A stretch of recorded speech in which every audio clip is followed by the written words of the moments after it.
Alhamdulillah, wassalatu wassalamu ala rasulillah wa ala alihi washabihi wa mawala. Wala haula wala quwwata illa billah. Ibu bapak sekalian yang insyaallah dirahmati dan dimuliakan oleh Allah Subhanahu wa taala. Sepanjang ini kita telah melakukan berbagai kegiatan ibadah dari sejak bulan Ramadan, terus kita sholat kita, puasa kita, zakat kita, begitu banyak ibadah yang kita kerjakan. Namun di satu sisi kita tetap harus introspeksi diri, muhasabah. Artinya jangan sampai ibadah yang kita lakukan itu hilang pahalanya, karena ibadah itu suatu kesatuan di mana pahalanya bisa dirusak oleh hal-hal yang ada dalam diri kita. Jangan sampai kita mengira sholat kita pahalanya sudah banyak, zakat kita, sedekah kita, puasa kita, lantas ternyata di akhirat nanti pahala itu hilang. Mengapa? Karena dirusak oleh hal-hal yang ada dalam diri kita. Nah, olehnya itu saya ingin menyebutkan sebuah hadis di mana Nabi bersabda ketika bersama dengan sahabat, beliau bersabda, "Atuturuna manil mukhlis," kata Nabi. "Wahai sahabatku, tahukah kamu orang yang bangkrut?" kata Nabi. Para sahabat menjawab, "Ya Rasulullah, orang yang bangkrut itu orang yang tidak punya uang, orang yang tidak punya harta." Nabi tersenyum, kata Nabi, "Bukan itu orang yang bangkrut, bukan yang tidak punya harta, bukan yang tidak punya dirham." Dan memang kalau kita perhatikan sekarang ya, orang itu hanya dilihat berdasarkan hartanya, hanya berdasarkan penampilannya.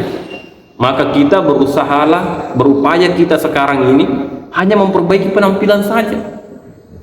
Beli baju bermerek, jam tangannya bermerek, sepatunya bermerek, mobilnya mewah, hidupnya mewah. Berlomba-lomba kita untuk mengejar penampilan, Pak. Padahal kata Nabi, bukan orang yang jelek penampilannya yang akan rugi, bukan orang yang tidak ada hartanya yang akan bangkrut, bukan itu orang yang bangkrut kata Nabi. Tapi kata Nabi, "Innal mukhlisina ummati," orang yang bangkrut dari kalangan umatku sendiri. Tidak usah kita bicara Nasrani, Yahudi, tidak usah. Tapi ini dari umatku sendiri, dari kita orang Islam sendiri bangkrut itu. Nah, siapa dia?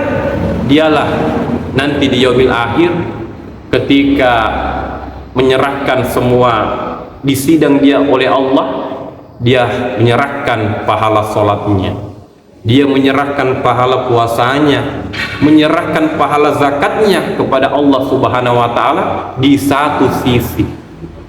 Tapi di sisi yang lain dia juga datang kepada Allah dengan membawa dosa. Dia datang membawa dosa karena telah menghina saudaranya. Dia datang membawa dosa karena telah mencaci maki, memfitnah saudaranya. Dia tak datang membawa dosa karena telah menzolimi, mengalirkan darah saudaranya tanpa alasan yang benar. Hingga akhirnya ketika dia lagi asik melaporkan, "Ya Allah, inilah pahala sholat saya ya Allah, pahala sholat wajib saya, sholat sunnah saya, ini ya Allah." Kemudian ada orang yang komplain, komentar datang, "Ya Allah, izin ya Allah, memang dia rajin sholat ya Allah, dia rajin sholat wajib, sholat sunnah ya Allah, tapi dia pernah mencaci maki saya ya Allah, hina saya ya Allah gara-gara dicaci maki olehnya ya Allah. Saya tidak bisa melawan karena jabatannya lebih tinggi di dunia kala itu dibandingkan dengan saya. Di sini saya minta keadilan ya Allah." Kata Allah, "Betul, kau pernah caci maki dia. Betul ya Allah. Betul, kau pernah hina dia. Betul ya Allah. Sini pahala sholatmu, berikan kepada orang yang kau caci maki." Na'udzubillah. Kemudian dia melapor lagi, ya Allah, inilah pahala puasa saya ya Allah, puasa Ramadan saya, puasa Senin Kamis saya. Kemudian ada lagi orang yang datang komplain, ya Allah, izin ya Allah, memang dia rajin puasa, puasa Senin Kamis, puasa Ramadan, tapi dia pernah memfitnah saya ya Allah, mempermalukan saya, tercoreng arang di dahi saya Allah, saya tidak tahu lagi mau kemana, gara-gara dia memfitnah saya, rusak nama saya ya Allah. Kata Allah, betul kau pernah fitnah dia? Betul ya Allah. Betul kau pernah permalukan dia? Betul kau pernah rusakin nama dia? Betul ya Allah. Kalau begitu sini pahala puasamu, berikan kepada orang yang kau fitnah. Nauzubillah, diberikanlah lagi pahala puasanya. Kemudian dia melapor lagi, ya Allah, inilah puasa zakat saya, puasa infak, pahala infak saya, pahala zakat saya, pahala wakaf saya. Kemudian ada lagi yang datang komplain, ya Allah, izin, dia memang rajin zakat, dia memang rajin infak, dia memang rajin sedekah, tapi dia pernah menzalimi saya, dia pernah memakan harta saya secara batil, dia pernah mengkorupsi uang negara, mengkorupsi, menyembunyikan uang rakyat. Kemudian kata Allah, betul kau pernah mengambil haknya secara batil, kau pernah mengambil uangnya, kau pernah membayar, mengutang lalu kau tidak bayar.